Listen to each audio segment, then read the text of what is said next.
আল্লাহ তাআলা কুরআনুল কারীমে ইরশাদ করেন সূরাতুল বাকারার 43 নং আয়াতে ওয়া আকিমুস সালাতা ওয়া আতুজ যাকাতা ওয়ারকাউ মা'আর রাকিঈন। আল্লাহ তাআলা বলছেন তোমরা নামাজ প্রতিষ্ঠা করো, ওয়া আতুজ যাকা এবং যাকাত প্রদান করো, ওয়ারকাউ মা'আর রাকিঈন এবং রুকুকারীদের সাথে তোমরা রুকু করো। তার মানে কি এখানে তিনটা অংশে বিভক্ত। এই আয়াতকে তিনটা অংশে ভাগ করা যায়। এক নাম্বার, এখানে বলা হচ্ছে আল্লাহ নামাজের কথা, নামাজ কায়েমের কথা। দুই নম্বরে বলা হচ্ছে যাকাত প্রদানের কথা। তিন নম্বরে বলা হচ্ছে রুকুকারীদের সাথে রুকু করা। রুকুকারীদের সাথে রুকু করা মানে জামাতে নামাজ পড়া। তাহলে নামাজ কায়েম করা যেমন ফরজ, যাকাত নেসাব পরিমাণ সম্পদ থাকলে তাকে যাকাত প্রদান করাও ফরজ। আর নামাজ কায়েম করা যেমন ফরজ, নেসাব পরিমাণ সম্পদ থাকলে যাকাত প্রদান করা যেমন ফরজ, আবার জামাতবদ্ধভাবে নামাজ পড়া আরেকটা ফরজ। সুবহানাল্লাহ বলেন। তো আজকের বিষয় যেহেতু যাকাত, এজন্য আমরা এখান থেকে যাকাতের বিষয়টা আমরা দেখব। আল্লাহ বলছেন যাকাত প্রদান করার জন্য।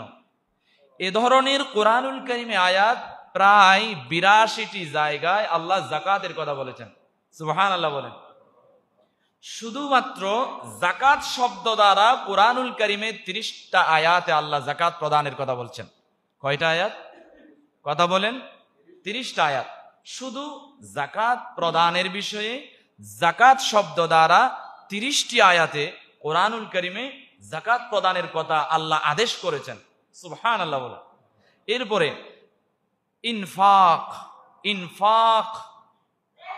ইনফাক মানিও প্রদান করো, দান করো, ব্যয় করো।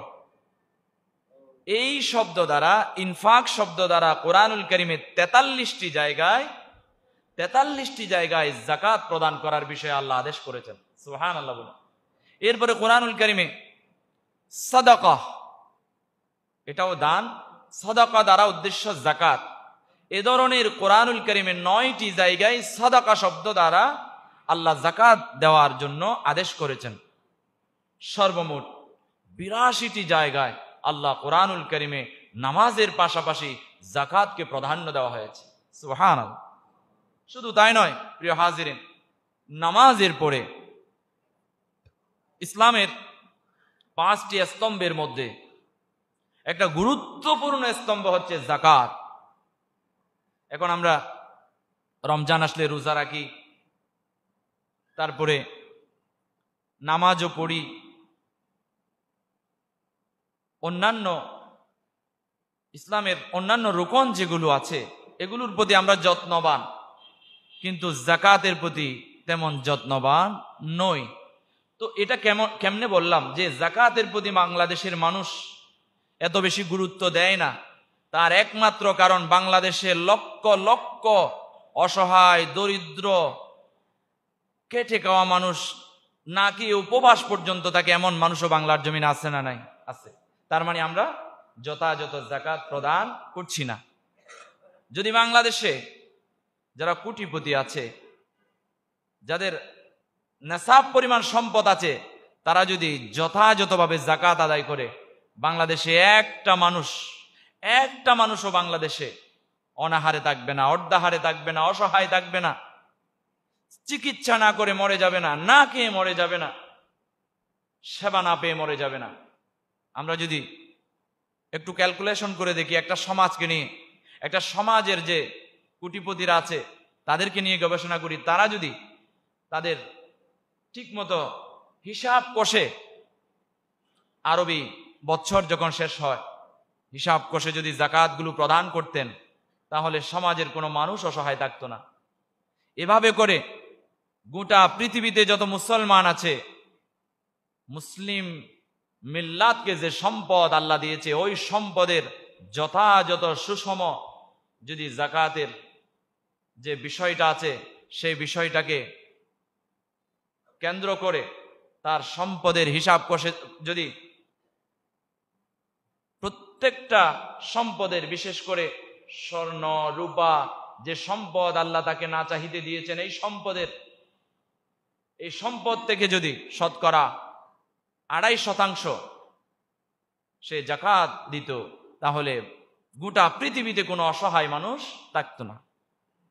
সুবহানাল্লাহ বলবেন না? এজন্য প্রিয় হাজিরিন, আল্লাহ তাআলা আমাদেরকে সৃষ্টি করেছেন, আল্লাহ আমাদেরকে জীবন উপকরণ দিয়েছেন, আল্লাহ তাআলা আমাদেরকে পৃথিবীতে পাঠানোর অনেক বছর পূর্বে আল্লাহ আমাদের রিজিকের ব্যবস্থা করে রেখেছেন।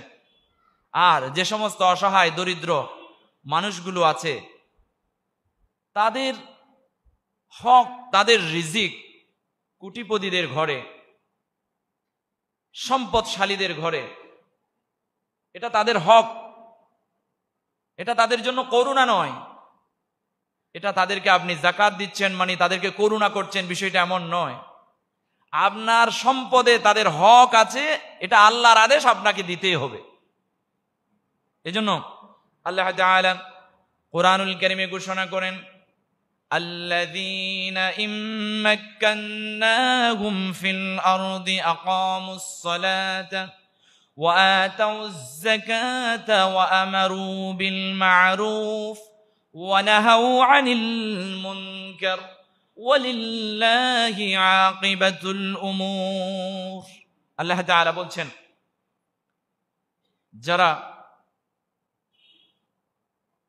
যারা ক্ষমতায় যাবে, মুসলমান মুসলিম উম্মার নেতা যারা হবে, যারা ক্ষমতা পাবে, মুসলিম পরিবারের কোন সন্তান যখন ক্ষমতা পেয়ে যাবে, মুসলিম কান্ট্রিতে যখন মুসলিম নেতা নেত্রী যখন ক্ষমতায় যাবে, তখন তাদের সর্বপ্রথম যে কাজটি তারা করবে, প্রতিষ্ঠা করবে সমাজে, দেশে, রাষ্ট্রে, সেটা আল্লাহ বলে দিচ্ছেন যে তখন তারা 1 নাম্বার আকামুস সালাহ, তারা নামাজ প্রতিষ্ঠা করবে। 2 নাম্বার ওয়া আতুজ যাকাত, তারা যাকাতের বিধান প্রতিষ্ঠা করবে। সুবহানাল্লাহ বলেন। এটা কার কথা? আল্লাহর কথা। যখন কোন ইসলামিক কান্ট্রিতে কোন মুসলমান যখন ক্ষমতায় যাবে, তখন সে 1 নম্বরে প্রতিষ্ঠা করবে নামাজ, এরপরে যাকাতের বিধান। সুবহানাল্লাহ বলেন। তো আমরা মুসলমান, আমরা সংখ্যাগরিষ্ঠ মুসলমানের দেশ এটা। আমরা চাই এমন কিছু মানুষ বাংলার জমিনে ক্ষমতা গ্রহণ করুক, ক্ষমতার চেয়ারে যাক, যারা ক্ষমতায় গিয়ে পড়ে সর্বপ্রথম বাংলার জমিনে নামাজ কায়েম করবে এবং যাকাতের বিধান কায়েম করবে। জোরে বলেন ঠিক কিনা? এরপরে তারা কি করবে? ওয়ামরু বিল মারুফ, এবং সৎ কাজের আদেশ, ওয়া নাহাউ আনিল মুনকার, এবং অসৎ কাজ থেকে নিষেধ করবে। আজকে বাংলাদেশে এরকম নেতা নেত্রীরা ক্ষমতায় যায় নাই বলে এখনো পর্যন্ত বাংলাদেশের ছোট্ট শিশু আসিয়ারা কি হয়ে যাচ্ছে? দর্শিতা হয়ে যাচ্ছে। জুড়ে বলেন নাউজুবিল্লাহ। বাঁচার জন্য অনেক চেষ্টা করছিল এই মেয়েটি। আপনারা তো সবাই জানেন, নিউজ দেখেছেন, গতকালকে তার মৃত্যুর খবর শুনে চোখে পানি চলে আসলো। আমার ছোট্ট ছোট্ট কন্যা সন্তানরা আছে ঘরে, আমাকে জিজ্ঞাসা করে বলে যে বাবা আপনি কান্না করেন কেন? আচ্ছা বলেন, আসিয়া, দর্শিতা আসিয়ার মৃত্যুতে আমি কান্না করছি, আর আমার কান্নার চোখের পানি দেখে আমার মেয়েরা জিজ্ঞাসা করে যে আপনি কাঁদছেন কেন? এই ছোট্ট আমার মেয়েদেরকে আমি কি উত্তরটা দিব? আমার কাছে কি উত্তরটা আছে? কি নরপশু! আজকে যদি বাংলার জমিনে ইসলামিক শাসন ব্যবস্থা থাকতো, এই নরপশুর বিচারটা হয়ে যেত, চৌরাস্তার মোড়ে তাকে ফাঁসি দিত অথবা পাথর নিক্ষেপ করে মেরে ফেলতো। সুতরাং আমরা চাই বাংলার জমিনে ইসলাম কায়েম হোক এবং কোরআনের রাজ কায়েম হোক। এরকম নরপশু যারা আছে, এটা তো মানুষের পর্যায়ে পড়ে না, যারা মা বোনদেরকে নিয়ে সিনেমিনি খেলে, মা বোনদের ইজ্জত নষ্ট করে, মা বোনদের সম্ভ্রম নষ্ট করে, এবং মা বোনদেরকে রেপ করে, এবং যারা দর্শনকারী তাদের বিচার যেন ফাঁসি হয়, তাদের বিচার যেন কতল হয়, তাদেরকে যেন কোরআনের বিচার দিয়ে এবং পাথর নিক্ষেপ করে তাকে যেন মেরে ফেলা হয়, সেই বিচার যেন বাংলার জমিনে কায়েম হয়। জোরে বলেন আমিন, আরো জোরে বলেন আমিন। এরকম বাংলাদেশে যেহেতু এখনো ইসলাম কায়েম হয় নাই, এরকম নর পিশাচ, নর পশু যাদেরকে আমরা সমাজে পাবো, সাথে সাথে বিচার করব। সমাজের মানুষ সবাই মিলে তাকে পাথর নিক্ষেপ করে মেরে ফেলবো। বিচার সমাজবদ্ধভাবে করবো, আমরা সমাজের মধ্যে বিচার রেখে দেব। এরা মানুষের পর্যায়ে পড়ে না। আপনার ঘরেও তো মা বোন আছে, আপনি আরেকজনের বোনকে নিয়ে, আরেকজনের স্ত্রীকে নিয়ে, আরেকজনের কন্যাকে নিয়ে টানাটানি করার আগে আপনার মা বোনদেরকে দর্শন করুন, এটাই আপনার জন্য ভালো। আপনি আপনার মা বোনদের কাছে যান, তারপরেও আরেকজনের বোন নিয়ে টানাটানি করবেন না, তারপরে আরেকটি মেয়ের জীবন নষ্ট করবেন না। ছোট্ট শিশু, কন্যা শিশুটার কি অপরাধ ছিল? আজকে বাংলাদেশে ইসলামিক শাসন ব্যবস্থা নাই বলে এখনো পর্যন্ত কত হাজার হাজার এরকম নরপশু মামলা হলেও জেলখানায় গিয়ে আবার ফিরে আসে। বাংলাদেশে যদি একটা দর্শিতার বিচার যদি কোরআন দিয়ে করা হয়, আল্লাহর কসম করে বলছি, বাংলাদেশে আর কখনো কোন দর্শিতার চেহারা আমাদের দেখতে হবে না। এখন আমাদের ভয় হয়, আমাদের বাচ্চারা, মেয়েরা মাদ্রাসায় যায়, স্কুলে যায়, এখন ভয় হয় কখন জানি আমার মেয়েটা দর্শনের শিকার হয়ে যাচ্ছে, নরপশুদের কবলে পড়ে যাচ্ছে। আর যদি কোরআনী শাসন ব্যবস্থা চালু থাকতো, তাহলে ওই নরপশুগুলো ভয় পেত যে একজনের কল্লা তো চলে গেছে অন্যায় করার কারণে, আরেকজনকে তো পাথর নিক্ষেপ করে মেরে ফেলা হয়েছে অপরাধ করার কারণে, আমার কল্লাটাও তো কালকে থাকবে না আমি যদি এই অপরাধে লিপ্ত হই। এজন্য তো আমরা চাই বাংলাদেশে কোরআনী শাসন চালু হোক। জোরে বলেন ঠিক কিনা? আল্লাহ আমাদের বাংলাদেশে অন্ততপক্ষে একটি বার হলেও বাংলার জমিনে কোরআনী শাসন ব্যবস্থা চালু করার তৌফিক আল্লাহ দান করুন বলি আমিন। প্রিয় হাজিরিন, আমি আলোচনা করছিলাম যাকাত নিয়ে, প্রসঙ্গক্রমে আসিয়ার কথা আসছে, বলছি এরকম আসিয়াদের মুখ যদি দেখতে না চান, তাহলে আপনার কন্যা সন্তান, আপনার ছেলে সন্তান, এদেরকে যত্ন নিন। আমার আর আপনার ছেলে থেকেই দর্শনকারী সৃষ্টি হচ্ছে, তাহলে আমাদের ছেলে মেয়েদেরকে আমাদের যত্ন নিতে হবে। একটা কথা খেয়াল রাখবেন, আত্মীয় স্বজন, এই যে আপনার কন্যা সন্তানটি দর্শনের শিকার হচ্ছে কার কাছ থেকে? আপনার মেয়েটি ইফটিজিং এর শিকার হচ্ছে বেশিরভাগ ক্ষেত্রে আত্মীয় পুরুষ থেকে। তো আত্মীয় পুরুষ থেকে আপনার সন্তানকে আপনি সতর্ক রাখবেন। এখন আপনার আত্মীয় বলে আপনার মেয়েটাকে আপনি বিলিয়ে দিতে পারেন না, আপনাকে আপনার মেয়ের যত্ন নিতে হবে। আপনি মাহরাম ছাড়া আপনার মেয়েকে আরেকটা ঘরে পাঠাইতে পারেন না। হযরত ওমর রাদিয়াল্লাহু তাআলা আনহুর একটা ঘটনা আমার মনে পড়ে গেল। হযরত ওমর রাদিয়াল্লাহু তাআলা আনহুর মেয়ে শ্বশুর বাড়ি থেকে বেড়াতে আসলেন। কোথায় আসলেন? বেড়াতে আসলেন। ঘরে ওমর রাদিয়াল্লাহু তাআলা আনহুর স্ত্রী নাই, যে কোনো একটা কাজে বের হয়েছে। ঘরে ওমর রাদিয়াল্লাহু তাআলা আনহুর স্ত্রী নাই। ওদিকে ওমর রাদিয়াল্লাহু তাআলা আনহুর মেয়ে বেড়াতে আসছে বাবার বাড়িতে। গভীরভাবে খেয়াল করেন, হযরত ওমর রাদিয়াল্লাহু তাআলা আনহু মেয়েকে ঘরে ঢুকিয়ে দিয়ে সালাম কালামের পরে আর ঘরে ঢুকে না, বসে আছে। সেই সকাল থেকে বসে আছে।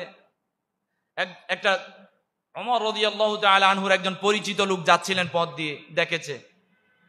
বিকাল হয়ে যাচ্ছে, ওমর রাদিয়াল্লাহু তাআলা আনহু ঘরে ঢুকে না। দেখতে পাচ্ছেন, ভাই তোমাকে সকালবেলা যে জায়গায় বসে থাকছো দেখছি, এখনো বসে আছো কেন? বলে যে ঘরে আমার বিবি নাই, আমার মেয়ে বেড়াতে আসছে, এই জন্য আমি ঘরে ঢুকছি না। সুবহানাল্লাহ বলেন না। তো এখন আপনার মেয়ে, আমার মেয়ে, আমাদের কলিজার টুকরা, আমাদের অনেক আদরের, কিন্তু ওমর রাদিয়াল্লাহু তাআলা আনহু মেয়ের প্রতি উনি কেমন আচরণ করেছেন, আপনি আর আমি কি ওমর রাদিয়াল্লাহু তাআলা আনহুর চাইতেও বেশি ইমানদার? আচ্ছা বলেন, বেশি ইমানদার না? মেয়ে শ্বশুর বাড়ি থেকে আসছে, আপনাকে কদমবুসি করলো, সালাম করলো। কদমবুসি করা তো ঠিক না, এটা স্বামী হোক, বাবা হোক, মা হোক, না করাই ভালো, সালাম দিলেই ভালো। তো সালাম দিছে, আপনাকে আবেগের বশীভূত হয়ে একটু জড়িয়ে জড়িয়ে ধরছে, ঠিক আছে, সমস্যা নাই, মেয়ে তো মেয়ে, কলিজার ধন, কোনো সমস্যা নেই। তবে মেয়ের প্রতি আপনার দূরত্ব বজায় রাখতে হবে, এটা ইসলাম, এটা ইসলামের সৌন্দর্য। শয়তান সেখানে কুমন্ত্রণা দেয়। বাংলাদেশে এমনও পরিবার আছে বাবার হাতে মেয়ে দর্শন হয়েছে, জুড়ে বলেন নাউজুবিল্লাহ। কেন হয়েছে? একই কাটে বসে ছেলে মেয়ে মা বাবা সবাই মিলে ফিল্ম দেখে, তো না হয়ে কি হবে? তারপরে এমনও পরিবার আছে নিজের ভাইয়ের হাতে নিজের বোন ধর্ষিতা হয়েছে, তো হবে না কেন? ভাই আর বোনকে আপনি এমন জায়গায় রাখছেন যে ভাই আর বোন একই রুমে বসে টিভি দেখছে, মোবাইল দেখছে, অশ্লীল ফিল্ম দেখছে, তো তারা এরকম শিকার না হয়ে কে হবে? আর এরপরে হাদিস শরীফে আসছে 10 বছরের ছেলের সাথে মাকে এক কাটে না থাকার জন্য। সুবহানাল্লাহ বলে। বাংলাদেশ নয়, গোটা পৃথিবীতে মায়ের সাথে ছেলে এরকম বেবিচার করছে নজির আছে। মা ছেলে খারাপ কাজ করছে, জোরে বলেন নাউজুবিল্লাহ। এমন কি আমি একটা ঘটনা এক সময় বলেছিলাম, কক্সবাজারের কথা, এগুলো না বলাই ভালো, কিন্তু শিক্ষার জন্য বলছি, যেহেতু এরকম ঘটনা বেড়েই চলছে প্রতিনিয়ত। কক্সবাজারের ঘটনা, বাবা তাকে বিদেশে, ছেলে বড় হয়েছে, মাকে ঘুমের ট্যাবলেট খাওয়ায়া বেবিচার করছে, জোরে বলেন নাউজুবিল্লাহ। এরকম সন্তান যেন বাংলার জমিনে আর জন্ম না নেয়, জোরে বলেন আমিন। তো এগুলো কেন হচ্ছে? এগুলো আপনার আর আমার অযত্নের, যত্ন না নেওয়ার কারণে, হাদিস না মানার কারণে, কোরআন না মানার কারণে। আল্লাহর রসুল বলছে আপনার ছেলে 10 বছরের পরে আপনার কাটে থাকবে না, ঘুমাবে না, এটা ইসলাম। আপনার ছেলেকে নিয়ে আপনি জড়াইয়া ঘুমাচ্ছেন, তো আপনার ছেলে আপনাকে রেপ না করে কে করবে? আপনার ছেলে 10 বছরের ছেলেকে নিয়ে আপনি এক কাটে ঘুমানো তো নিয়ম নাই, আপনি ঘুমাচ্ছেন কেন? এরপরে 7 বছরের মেয়েকে আপনার বাবার কাটে রাখতেছেন কেন? আমি আমার মেয়ে যখন 7 বছর হয়েছে তার রুম পর্যন্ত আলাদা করে ফেলেছি, এটা ইসলাম, এটা ইসলামের সৌন্দর্য। আমার মেয়ে আমাকে এখনো পর্যন্ত এসে জড়াইয়া ধরে কাঁদে উঠে যায়, আমি দূরত্ব বজায় রাখি, কিন্তু আদর ভালোবাসা মোহাব্বত তার জন্য এখানে দিলে জমা করে রেখেছি, এটা ইসলাম। আপনাকেও করতে হবে, না হয় আপনার ভিতরে, আপনার কন্যা সন্তানের ভিতরে এসে শয়তান এসে কুমন্ত্রণা দেবে, অপরাধ সংগঠিত হবে, জুড়ে বলেন না নাউজুবিল্লাহ। আল্লাহ আমাদের সবাইকে বুঝার আমল করার তৌফিক দান করুন বলি আমিন। প্রিয় হাজরিন, আমি যাকাতের বিষয়ে কথা বলছিলাম, আবারও যাচ্ছি যাকাতের কাছে। ওয়াল্লাযীনা ইয়াকনিজুনা আয-যাহাবা ওয়াল ফিদ্দাতা ওয়া লা ইউনফিকুনাহা ফি সাবিলিল্লাহ ফাবাশশিরহুম বিআযাবিন আলীম ইয়াওমা ইউহমা আলাইহা ফি নারি জাহান্নামা ফাতুকওয়া বিহা জিবাহুহুম ওয়া জুনুবুহুম ওয়া যুহুরুহুম হাযা মা কানাসতুম লিআনফুসিকুম ফাযুকু মা কুনতুম তাকনিজুন। আল্লাহ তাআলা কুরআনুল কারীমে ঘোষণা করছেন, যাকাত কেন দেবেন জানেন?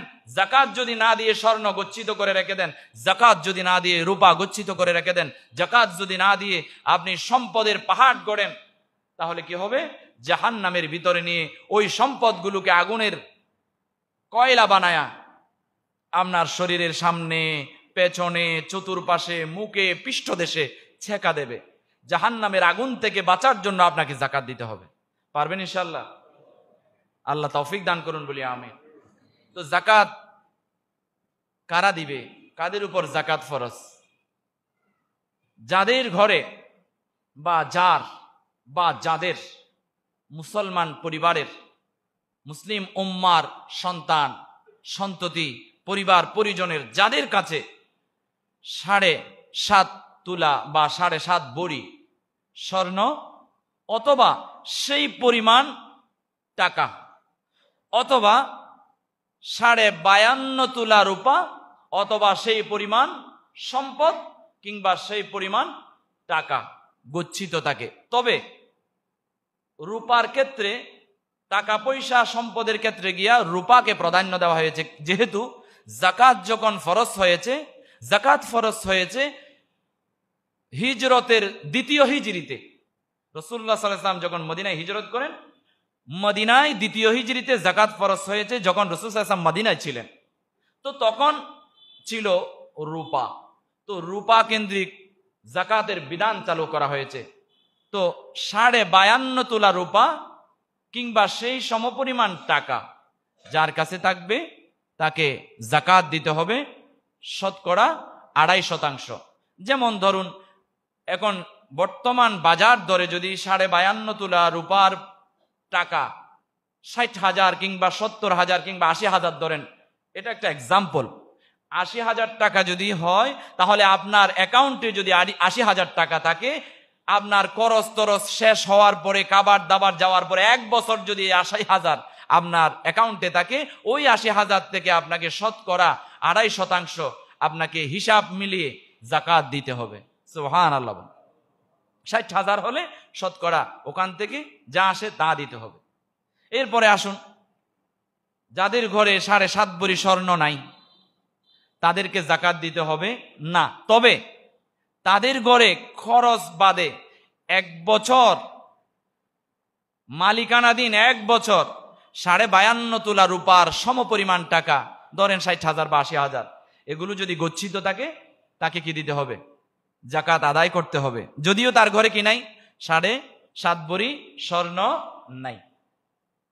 আসুন, আমরা জাকাত কাদেরকে দেব, জাকাত কাদেরকে দিতে পারি, তাও আল্লাহ সুবহানাহু ওয়া তাআলা কুরআনুল কারীমে ইরশাদ করেন, ইন্নামাস সাদাকাতু লিল ফুকারাই ওয়াল মাসাকিন ওয়াল আমিলিনা আলাইহা ওয়াল মুআল্লাফাতি কুলুবুহুম ওয়া ফির রিকাবি ওয়াল গারিমিন ওয়া ফি সাবিলিল্লাহি ওয়া বানাস সাবিল ওয়া ফি সাবিলিল্লাহি ওয়া বানাস সাবিল ফরিদাতাম মিনাল্লাহ ওয়াল্লাহু আলিমুন হাকীম। যাকাতের আমি বিস্তারিত বর্ণনা, গবেষণামূলক বর্ণনা যদি দিতে যাই অনেক লম্বা সময় লাগবে। সময় যেহেতু স্বল্প, আমি মোটা দাগের কথাগুলো বলে শেষ করে দিচ্ছি।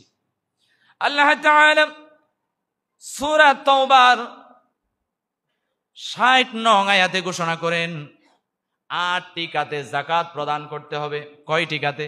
8 খাতে। 1 নাম্বার হলো ফুকরা, ফকির, ওয়াল মাসাকিন, এবং মিসকিনদেরকে, অসহায় এবং নিঃস্বদেরকে, ফকির এবং মিসকিনদেরকে।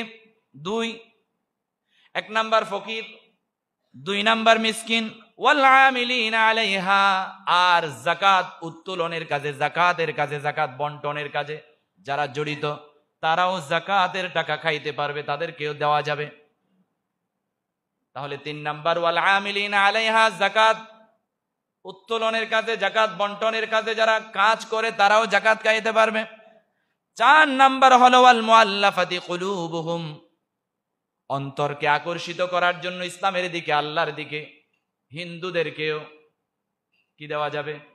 ও মুসলিমদেরকেও। আপনার প্রতিবেশী একজন মুসলিম, অসহায়, গরিব, হতদরিদ্র, তাকে ইসলামের সৌন্দর্য বোঝাবার জন্য, ইসলামের দিকে আকৃষ্ট করার জন্য, তার অন্তরটা যেন ইসলামের দিকে দুর্বল হয়ে যায়, একটা সময় যেন কালিমা পড়ে নেয়, একটা সময় যেন ইসলামকে গ্রহণ করে, সেজন্য হিন্দুদেরকেও, মুসলিমদেরকেও, কাফেরদেরকে পর্যন্ত কি দেওয়া যাবে?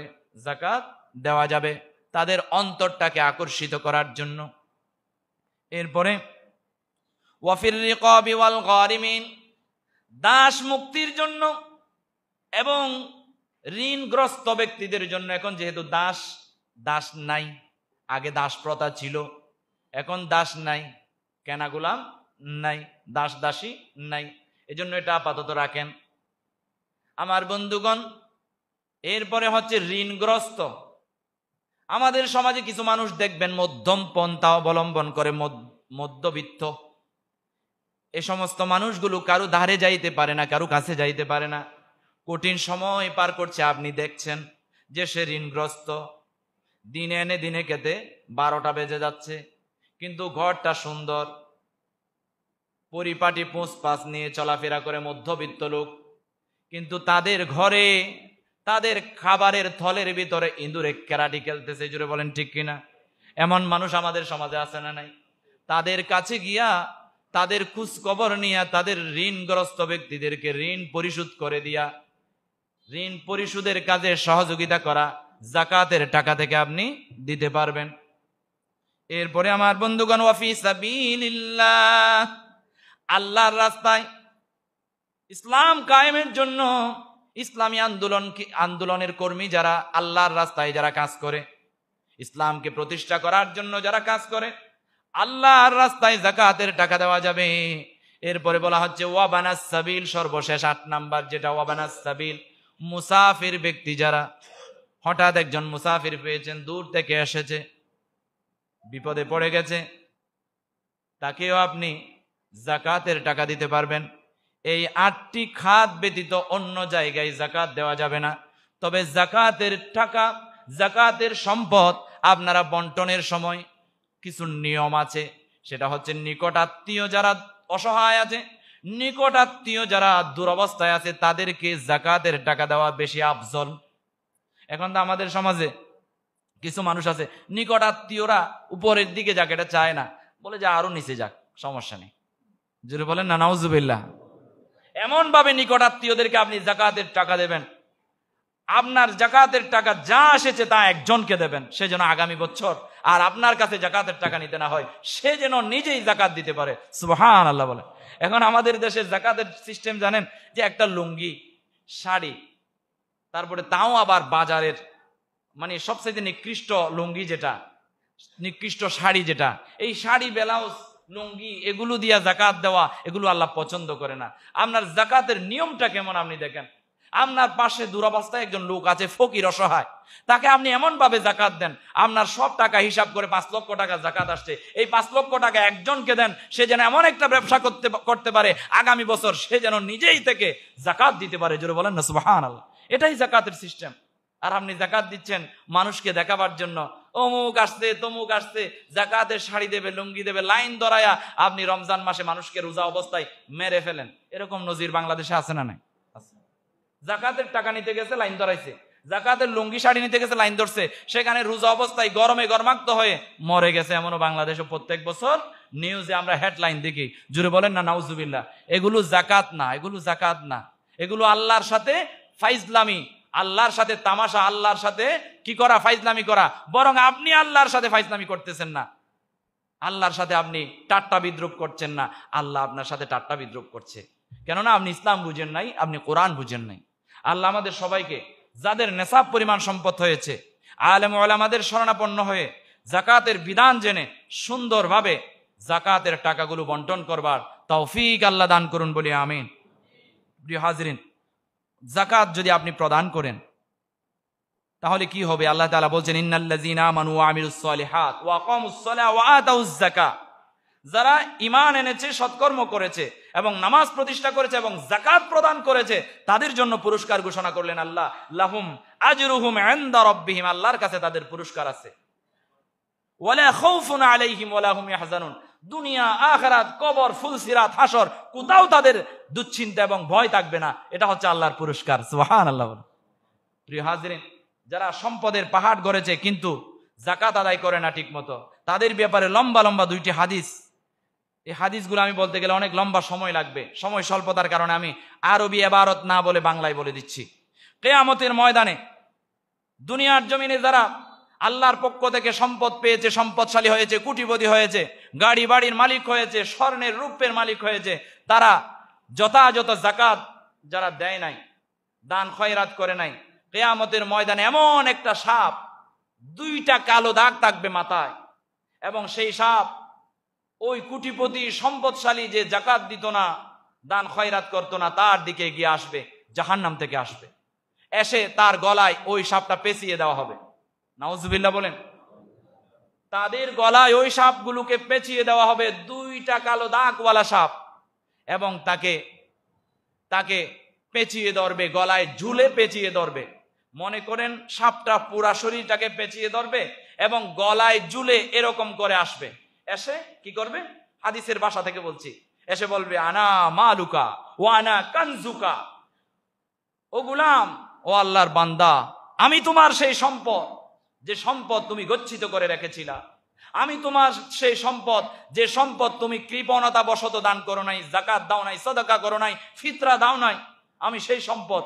এরকম বলে বলে, আনা মালুকা আনা কানজুকা বলে বলে 2 গালে তাকে চুবল মারতে থাকবে। জুড়ে বলেন না নাউজুবিল্লাহ। এমনে ঘরের কোনায় কোনো সাপ দেখলে ওই ঘরে আর কেউ ঘুমায় না। যে রাস্তা দিয়ে একবার সাপ দেখে কেউ, ওই রাস্তা দিয়ে আর পথ চলে না রাতের অন্ধকারে। এগুলো দুনিয়ার সাপের কথা বলছি। এবার চিন্তা করে দেখেন, কিয়ামতের ময়দানে জাহান্নামের সাপ আপনার সামনে এসে আপনার গলায় পেঁচিয়ে বলবে আনা মালুকা, আমি তোমার সম্পদ, আনা কানজুকা, আমি তোমার সেই সম্পদ যে সম্পদ কৃপণতা বশত তুমি দান করতে না, যাকাত দিতে না, ফিতরা দিতে না। এরকম করে করে সুবল মারবে। জুড়ে বলেন না নাউজুবিল্লাহ। আবার প্রত্যেক দিন সকালবেলা সুবহের সময় দুইটা ফেরেশতা আসমান থেকে অবতীর্ণ হয় আল্লাহর কাছে দোয়া করে ওই দুইটা ফেরেশতা আল্লাহুম্মা আ'তি মুনফিকান খালাকা ওয়া ইয়াকুলুল আখিরু আল্লাহুম্মা আ'তি মুমসিকান তালাফা। আল্লাহর কাছে দোয়া করে, হে আল্লাহ, যারা দান করে তাদেরকে তুমি যথাযথ দানের প্রতিদান দিন। জোরে বলেন না আমিন। প্রত্যেক দিন ফজরের সময় একটা ফেরেশতা এসে বলে, আল্লাহ, যারা দান করে দানের প্রতিদান দিন। আচ্ছা বলেন তো, ফেরেশতা দোয়া করে, আল্লাহ কবুল করবে না? করবে। সুতরাং কাজেই নিয়মিত দান করেন, যাকাত দেন।